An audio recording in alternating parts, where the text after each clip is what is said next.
anciens politiciens yi nag li ma leen di wax jàng leen ci lii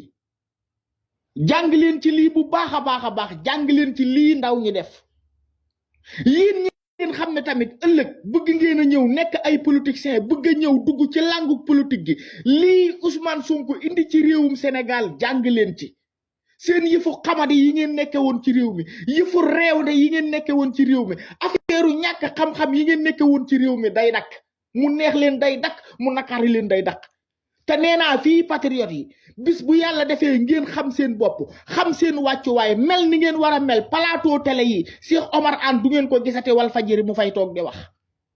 Moustapha Diakhaté dootul génn ci benn télé wala site internet toog fa di wax parce que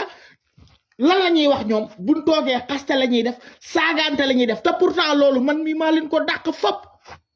saaga yu ñaaw maa ko dàq Moustapha Diakhaté xaste maa ko dàq